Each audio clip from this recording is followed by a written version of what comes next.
విదేశాల్లో వైద్య ఉద్యోగ అవకాశాలు మరియు ఇంటర్న్షిప్ల కోసం ఇప్పుడే సంప్రదించండి యార్కుడ్ ఇంటర్నేషనల్ 99% ప్లేస్మెంట్ గ్యారంటీ. చంద్రబాబు అంటే ఏంటి, కోపం మీకేమన్నా? సో చంద్రబాబు అంటే నాకు విపరీతమైన ఇష్టం, రసగుల్లా కన్నా ఎక్కువ ఇష్టం. ఎందుకు విలన్ లాగా చూపించారు మరి? అరే నేను ఇప్పుడే చెప్పాను, రసగుల్లా కన్నా ఎక్కువ ఇష్టం అంటే మళ్ళీ విలన్ లాగా మీకు కనిపిస్తున్నారేమో. ఇప్పుడు జగన్ పార్క్ లో తెలంగాణ దానికి ఇంకొక సీక్రెట్ అంటే నాకు విలన్లు అంటే చాలా ఇష్టం, మళ్ళీ అది కూడా చెప్తున్నా. జగన్ పార్క్ లో తెలంగాణ యాజిటేషన్ కూడా ఉంది, అది ఉంటుందా మీ సినిమాలో? I mean not much mention ఉంటుంది కానీ నాట్ రియలీ. సార్ ఎన్నికల ముందు రిలీజ్ చెప్పింది ఎదవలాగా అనిపిస్తున్నానండి. సినిమా తీసిందే అందుకు, అప్పుడు మీరు ఎన్నికల ముందే రిలీజ్ చేస్తే అంటే ఇంకా ఎక్కడ చూపించండి, ఒకసారి మీ ఫేస్ చూపించండి. ఓకే సార్, అంటే ఇప్పుడు వ్యూహంగా ముందే సలార్ రాబోతుంది కదా, మరి సలార్ ముందు ఇది ఎంతవరకు నిలబడుతుంది అనుకుంటున్నారు? సార్ ఇప్పుడు ఫస్ట్ ఆఫ్ ఆల్ సినిమాలు వేరే అంటే వేరే ఏమంటారు దాన్ని ఉద్దేశాలతోటి మోటివేషన్స్ ఉంటాయి.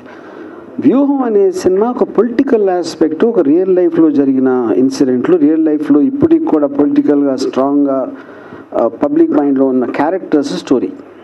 యూనో సలార్ అనేది ఫిక్షనల్ స్టోరీ, పెద్ద స్టారు అది. So I don't think they both are coming in the category. రెండు సినిమాలు అన్నాం కాబట్టి ఒకే దాంట్లో ఉంటాయని నేను అనుకోవట్లేదు.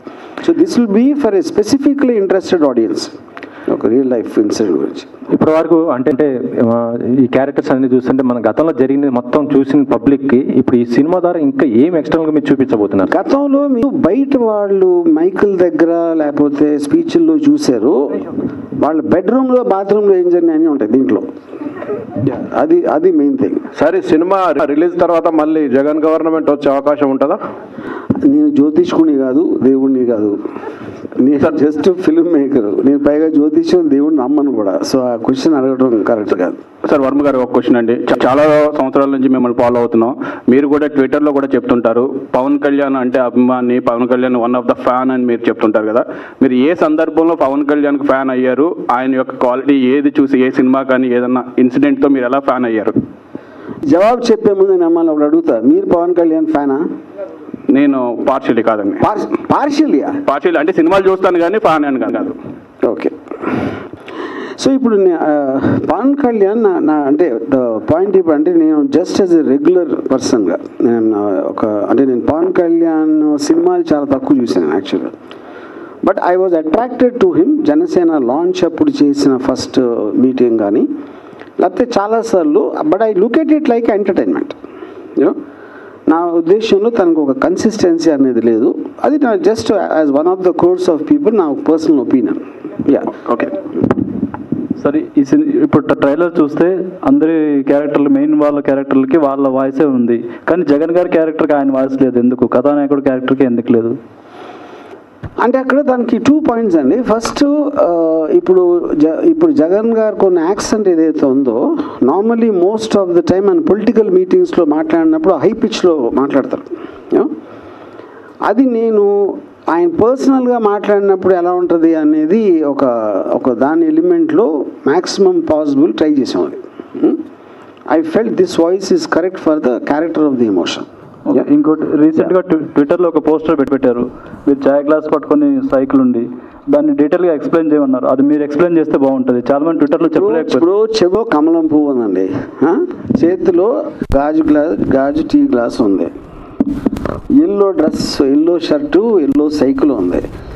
ఈ 3 చూస్తే మీకేమనిపిస్తుంది? దేన్ని ఉద్దేశించనిది? అరే నేను ఇప్పుడు చెప్పాను, మీరు జర్నలిస్ట్ అయి ఉండి ఎంత అరటిపండు ఒలిచిపెట్టి చేతిలో పెట్టినా కూడా మీరు మళ్ళీ నాతో చెప్పిస్తే చెప్పకూడదనే కదా నేను ఇమేజెస్లో పెట్టింది.